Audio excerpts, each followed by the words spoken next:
Ikatan kasih Tuhan. Aku menarik mereka dengan tali kesetiaan dengan ikatan kasih. Bagi mereka, aku seperti orang yang mengangkat kuk dari tulang rahang mereka. Aku membungkuk kepada mereka untuk memberi mereka makan.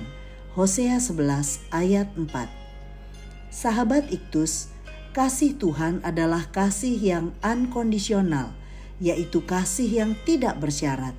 Ia mengasihi kita karena kesukaannya sendiri dan bukan karena kebaikan yang telah kita lakukan kepadanya.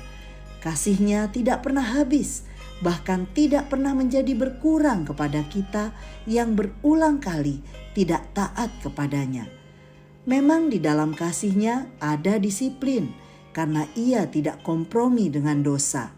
Namun tidak dapat disangkali bahwa karakteristik yang kuat dalam dirinya adalah kasihnya lebih besar dari segala dosa kita.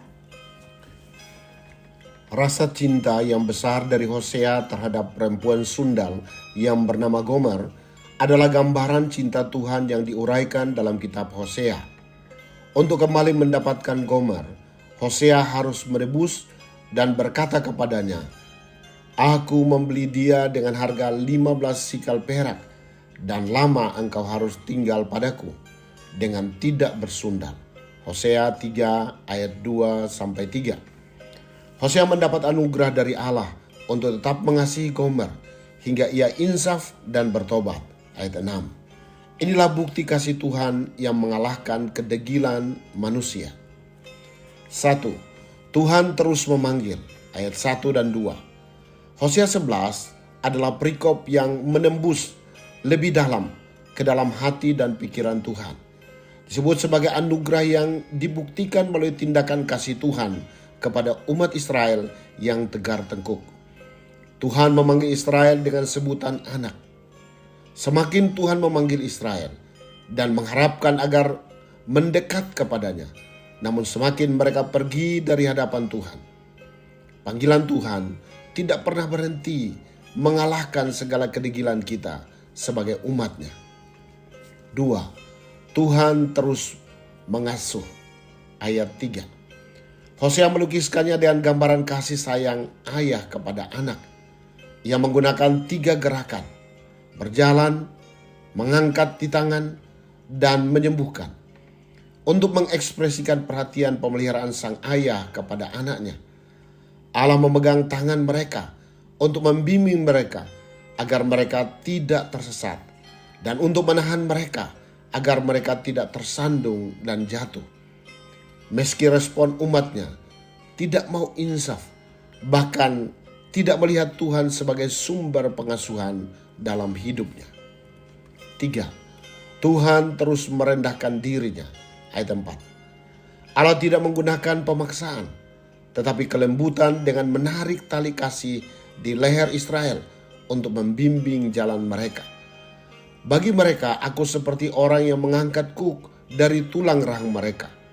Aku membungkuk kepada mereka untuk memberi mereka makan. Tindakan membungkuk adalah tindakan merendahkan martabat dan kehormatan. Tetapi Tuhan tidak pernah berpikir demikian demi keselamatan umatnya. Sahabat Iktus yang dikasihi Tuhan, apakah aku telah meresponi panggilan Tuhan untuk datang kepadanya? Bagaimana responku terhadap pengasuhannya yang sempurna dalam hidupku? Ungkapan syukur seperti apa yang kuberikan kepadanya karena ia rela merendahkan dirinya untukku yang berdosa? Tuhan Yesus, bangsa Israel adalah gambaran keadaan rohaniku yang selalu tegar tengkuk dalam memberikan respon terhadap tindakan kasih-Mu. Aku bersyukur karena kasih-Mu selalu tersedia untukku. Bahkan ketika aku semakin menjauh dari-Mu, Engkau justru mencari dan mendekat kepadaku. Ajari aku untuk berbagi kasih-Mu kepada orang lain.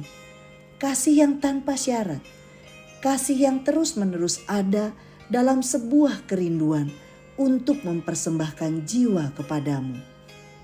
Amin. Tuhan tidak dapat berhenti mencintaimu.